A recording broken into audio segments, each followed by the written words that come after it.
Hello everyone, स्वागत है आपका आज की क्लास में और मैं हूं आपका नेट वाला भैया। हाँ जी, चलिए करते हैं आज की क्लास की शुरुआत। हाँ जी, लास्ट क्लास में हम लोगों ने रिसर्च एथिक्स के मेन अप्रोच को पढ़ा था। नहीं, क्या पढ़ा था जी? रिसर्च एथिक्स के मेन अप्रोच, जिसमें था डियोंटोलॉजिकल अप्रोच, नहीं यूटिलिटेरिज्म, है ना, और बेलमेंट रिपोर्ट वगैरह भी हमने डिस्कस करा था। एक एक चीज हमने देखा था। आज हम लोग क्या पढ़ेंगे? आज हम लोग पढ़ने वाले हैं जी थेसिस और आर्टिकल राइटिंग। कि करते कैसे आर्टिकल राइटिंग में, लिखते क्या, क्या फॉर्मेट होता है उसका, नहीं उसके फॉर्मेट, और फिर उसके बाद आगे देखेंगे स्टाइल ऑफ रेफरेंसिंग वगैरह सब कुछ देखने वाले हैं। तो चलिए जी शुरू करते हैं और चलते हैं क्लास में। आइएगा जी। चलिए ये आपको पढ़ाने से पहले मैं एक इन्फॉर्मेशन दे दूं कि अगर आप भी इस चैनल पर नए हैं तो मैं सारी आपको बता देता हूं कि यूजीसी नेट की पेपर 2 कॉमर्स की और पेपर 1 की सारी लेक्चर जो है एकदम फ्री में आपके इसी यूट्यूब चैनल पर करवाता हूं। अभी तक हमने कम्युनिकेशन कर लिया पूरा, ठीक है। टीचिंग के 37 लेक्चर्स कर लिए, रिसर्च के आज जो है वो 18 लेक्चर कंप्लीट, 17 लेक्चर आज होंगे और 18 अगला दिन कंप्लीट हो जाएगा। तो रिसर्च भी कंप्लीट होने वाली है। उसके बाद हम लोग आईसीटी शुरू करेंगे और उसी तरीके से पेपर 2 कॉमर्स में इंटरनेशनल बिजनेस खत्म हो गया है। फिर उसके बाद अकाउंट्स के लेक्चर्स हमने खत्म कर लिए हैं और स्टैटिस्टिक्स अभी चल रहा है। स्टैटिस्टिक्स के बाद हम लोग इकोनॉमिक्स जो है वो आपके नेक्स्ट आपके समझ लीजिए थर्सडे से आ जाएगा, यानी कि 16, 15 या 16 तारीख होगी, उससे आपके इकोनॉमिक्स भी स्टार्ट हो जाएगा। तो कंटिन्यू हमारे साथ बने रहिए और फिर हमारे साथ नेट की प्रिपरेशन बहुत अच्छी तरीके से करते रहिए। चलिए आइए अब देखिए क्या बोलता है, क्या कह रहा है। थीसिस एंड आर्टिकल राइटिंग, उसका फॉर्मेट, स्टाइल और रेफरेंसिंग, ठीक है। हाँ जी सर। कह रहा है थीसिस और dissertation is a document about the research work. देखिए थीसिस क्या होता है। थीसिस जब हम पीएचडी कर रहे होते हैं तो पीएचडी करने के दौरान हमने क्या क्या काम किया उसको एक रिटन फॉर्मेट में लिखना होता है। That is part of thesis, उसको थीसिस बोलते हैं। डिसर्टेशन हम लोग एमकॉम में करते हैं, मास्टर्स में बनाते हैं, ठीक है। हाँ जी सर। तो क्या है वो बेसिकली रिसर्च वर्क का पार्ट है कि जब भी हम कोई रिसर्च करते हैं तो उसमें हमने काम क्या क्या किया, ठीक है। सपोज करो मान लेता हूं, मैं हमेशा एग्रीकल्चर की लेता हूं क्योंकि मेरा एग्रीकल्चर पे है, तो इसलिए मैं एग्रीकल्चर ज्यादा प्रेफर करता हूं। तो एग्रीकल्चर फाइनेंस में मैं मान लो 3 साल मैंने काम किया कि किसान के फाइनेंस को लेकर के, भाई किसान फाइनेंस लेते हैं बैंक से तो क्यों नहीं मिल पाता है, या अगर फाइनेंस मिलता है तो फिर उसको लौटा क्यों नहीं पाते हैं किसान, क्या रीजन होता है, इस पे काम किया और वो सारा डिटेल्स निकाल लिया। और डिटेल निकालने के बाद हमने उसको पेपर में लिखा। तो वो जो पेपर निकल के आता है इतना मोटा बुक वाला, देखा होगा ना आपने कभी, आपने देखा होगा कि आपके कॉलेज में सीनियर्स होंगे या फिर सर्स होंगे जो आपके एचओडीज होंगे, उनके पास उनकी अपनी इतनी मोटी बुक होती है, उनको थीसिस कहते हैं। क्लियर बात? हाँ जी सर। कह रहा है research work written for the post graduation और ए डॉक्टरल डिग्री। देखो देखो बता दिया कि थीसिस और डिसर्टेशन क्या है, एक डॉक्यूमेंट है अबाउट रिसर्च वर्क जो रिटन होता है किसके लिए, सर पोस्ट ग्रेजुएशन में या डॉक्टरल डिग्री में लिखा जाता है। कह रहा है it has detail about research problem, उसमें किसका डिटेल होता है, सर रिसर्च के प्रॉब्लम का डिटेल होता है, रिसर्च का प्रपोजल्स का डिटेल होता है, and the findings and consider it to be an activity of think plan write and revise. तो इसको कैसे कंसीडर करते हैं कि सोचो, प्लान करो, फिर लिखो और फिर रिवाइज करो। थिंक, प्लान, एक्ट और रिवाइज। क्लियर है? हाँ जी। आइए फॉर्मेट ऑफ थीसिस को समझते हैं। फॉर्मेट ऑफ थीसिस में सबसे पहले क्या बोलता है, the format of thesis writing is similar to that of research dissertation. तो थीसिस का लिखना कैसा है, डिसर्टेशन की तरह है, नहीं? हाँ जी सर।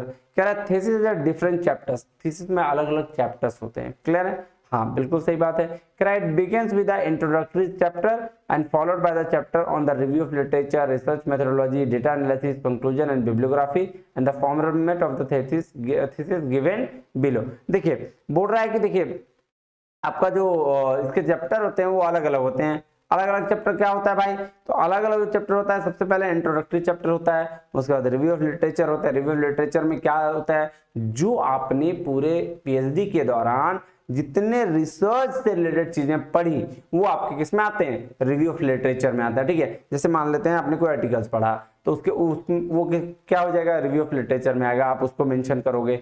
आपने कोई थीसिस पढ़ा जिससे आपको नॉलेज हुआ और जिसको यूज किया आपने किस में, अपने थीसिस में, वो रिव्यू ऑफ लिटरेचर में आ जाएगा।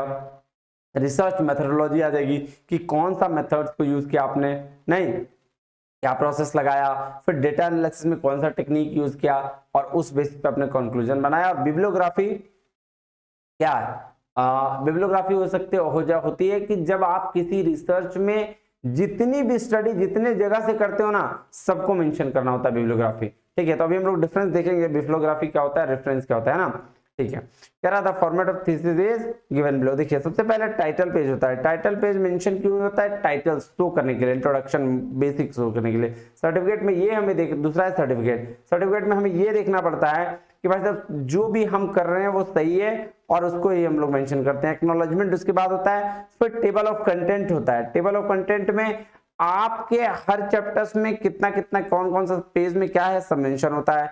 लिस्ट ऑफ टेबल होता है कि भाई कितना टेबल है। लिस्ट ऑफ फिगर भी होता है। लिस्ट ऑफ एब्रिविएशन, एब्रिविएशन मतलब वर्ड्स जो डिफरेंशिएट है उसका जैसे होता है ना फुल फॉर्म जिसको कहते हैं वो। फिर उसके बाद बनते हैं चैप्टर्स।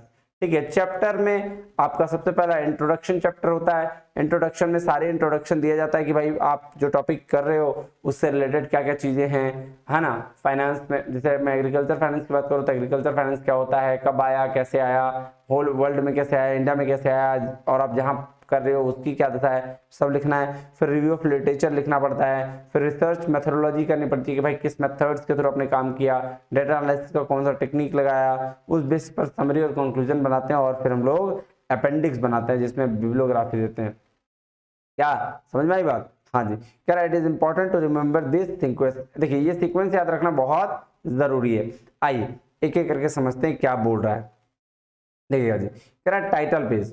तो टाइटल पेज क्या कह रहा है, कह रहा है title page mentions the title of this study, कि जो स्टडी हमने करा है उसका मेन टाइटल क्या होगा, along with the name of the author and supervisor। अब ऑथर कौन, सुपरवाइजर कौन? सर ऑथर वो जो पीएचडी कर रहा है ऑलरेडी, और सुपरवाइजर कौन, जो पीएचडी उसको करवा रहा है। Name of the institution and the year of the submission. ये भी जरूरी है कि भाई कहां से पीएचडी कर रहे हो वो भी आपका मेंशन होगा टाइटल पेज पर, और ईयर ऑफ सबमिशन के कौन से ईयर में मेंशन कर रहे हो। तो ये टाइटल पेज बेसिकली इसको बोलते हैं ना किसी बुक का फ्रंट पेज, वो है टाइटल पेज। क्लियर है?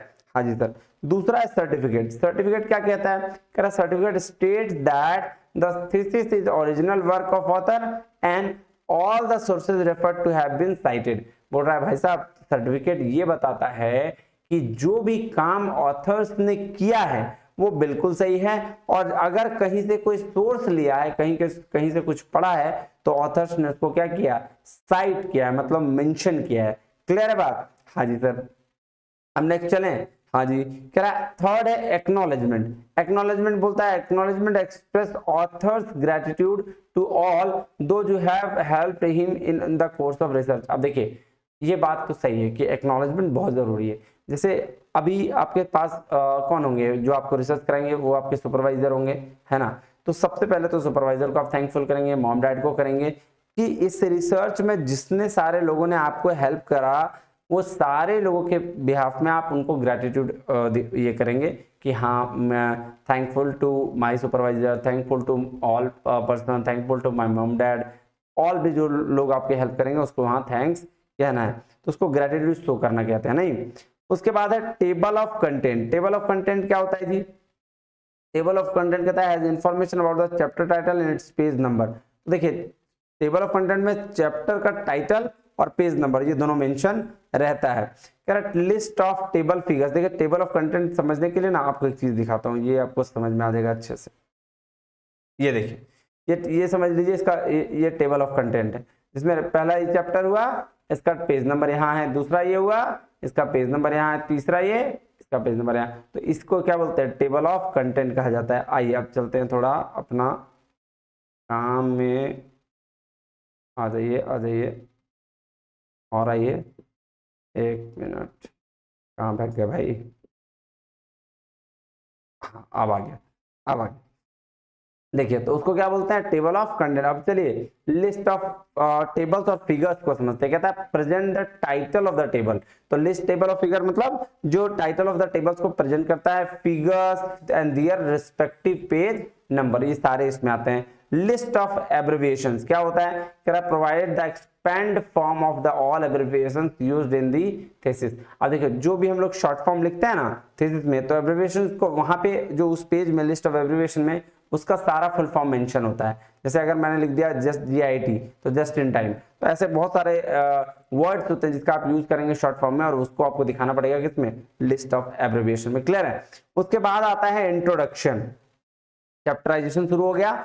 इंट्रोडक्शन, इंट्रोडक्शन बोलता है द फर्स्ट चैप्टर, पहला चैप्टर होता है which familiarize the reader with the topic of the research, its background and the objectives of the study। तो इंट्रोडक्शन में क्या कि सबसे पहले हम फैमिलियराइज होंगे, भाई क्या मेरा टॉपिक था, उससे रिलेटेड क्या बैकग्राउंड है उसका, कब आया, कैसे इसमें आया, कैसे इसको कोरिलेट कर सकते हैं, सारा चीजें दिखाएंगे। और स्टडी का ऑब्जेक्टिव क्या है कि हम जो स्टडी करने जा रहे हैं उसका मेन ऑब्जेक्टिव क्या है। उसी तरह से दूसरा है review of literature. Review of literature क्या होता है, कह रहा है provides the critical analysis of existing literature on the topic. तो क्या बोल रहा है, जो भी एग्जिस्टिंग लिटरेचर हमने पढ़ा, जो हम पेपर पढ़े, जो हम थीसिस पढ़े, उसका क्रिटिकल एनालिसिस देता है कौन, रिव्यू ऑफ लिटरेचर। कह रहा है this gives insight about the researchers already conducted and their shortcomings.